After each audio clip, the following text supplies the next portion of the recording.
Folks, my name is Joe Biden. I don't want to get going. And then secondly, could you clarify some of your comments yesterday with regard to strikes on Iranian oil facilities? What did you mean by them, given some of the reactions we're seeing in the market? Well, look, the Israelis have not concluded what they're going to do in terms of a strike. That's under discussion. I think if I were in their shoes, I'd be thinking about other alternatives than striking oil fields. No administration has helped Israel more than I have. None. None. None.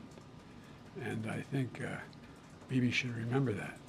And whether he's trying to influence the election or not, I don't know, but I'm not counting on that.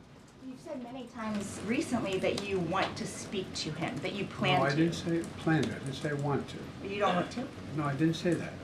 You're making it sound like I'm seeking and then speaking. I'm assuming when they make the assessment of how they're going to respond, we will then have a discussion. Thank you. All right, you're the last. I think she's increasing her credibility with it. You have to take some more. No, look, our teams are in contact 12 hours a day. They're constantly in contact. I've already had my presidential daily brief.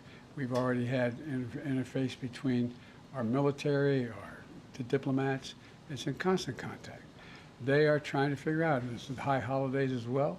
They're not going to make a decision immediately. And so we're going to wait to see when they want to talk. But over the past few months, they've consistently defied your administration's own advice. So do you believe that the Israelis are going to listen to the advice you're giving them?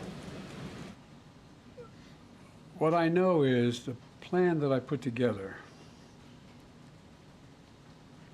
received the support of the UN Security Council, the vast majority of our allies around the world, as a way to bring this to an end. Look, the Israelis have every right to respond to the vicious attacks on them, not just from the Iranians, but from everyone from Hezbollah to Houthis to anyway. And but the fact is that they have to be very much more careful about dealing with civilian casualties. So how should they respond? You expressed concerns about attacks on Iranian oil facilities. How should they respond? That's between me and them. All right, We're singing from the same song sheet. She helped pass all the laws that are being employed. Hi, Mr. President.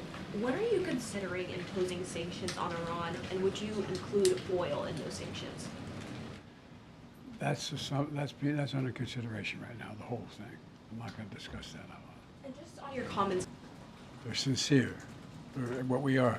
And by the way, just look at how the EU talks about us, how they like to have an economy. There's a lot we are doing. The main thing we can do is try to rally the rest of the world and our allies into participating like the French are in Lebanon and other places to tamp this down. And but when you have proxies as irrational as Hezbollah and the Houthis, and it's a hard thing to determine. Thank you, Mr. President. Thank you, sir. Thank you. Thank you. Thank you, sir. On Ukraine, have you made a decision on long-range weapons?